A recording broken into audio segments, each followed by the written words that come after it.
অমর রমজানের ওই রোজার শেষে এলো খুশির ঈদ। আসসালামু আলাইকুম ওয়া রাহমাতুল্লাহি ওয়া বারাকাতুহু। প্রিয় উল্লাপাড়া ও সলঙ্গাবাসী সহ প্রিয় দেশবাসী, আপনাদেরকে জানাই আন্তরিক সালাম ও পবিত্র ঈদ উল ফিতরের শুভেচ্ছা। ঈদ মোবারক।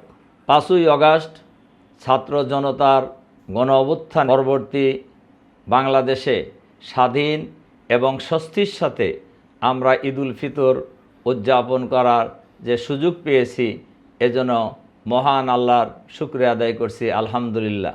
দীর্ঘ 1 মাস সিয়াম সাধনার পর আল্লাহর সন্তুষ্টি অর্জন করার লক্ষ্যে আমরা পবিত্র ঈদ উল ফিতর উদযাপন করতে যাচ্ছি। আল্লাহ নিজেই বলেছেন, রোজা আমার জন্য, এর প্রতিদান আমি নিজেই দেব।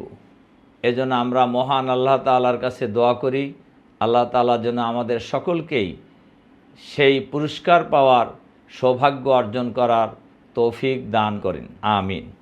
প্রিয় ভাই এবং বোনেরা, ঈদ মানেই হলো আনন্দ, ঈদ মানেই হলো ঐক্য, ঈদ মানেই হলো সকলেই পরস্পরের প্রতি ভালোবাসা, স্নেহ, মমতা নিয়ে একসাথে মিলেমিশে সমাজে বসবাস করা। আমাদের এই প্রিয় উল্লাপাড়া সলঙ্গাকে আগামী দিনে একটি সুন্দর সমৃদ্ধশালী হিসেবে আমরা গড়ে তুলতে চাই।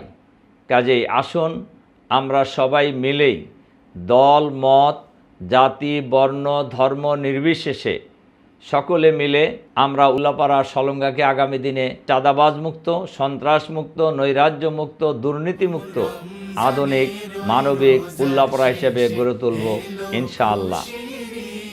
ঈদের আনন্দ সকলের ঘরে ঘরে বয়ে যাক। আপনারা আমার জন্য দোয়া করবেন, আমিও আপনাদের জন্য দোয়া করি। আল্লাহ হাফেজ। আপনাদের ভাই রফিকুল ইসলাম খান। অমর রমজানের ওই রোজার শেষে এলো খুশির ঈদ।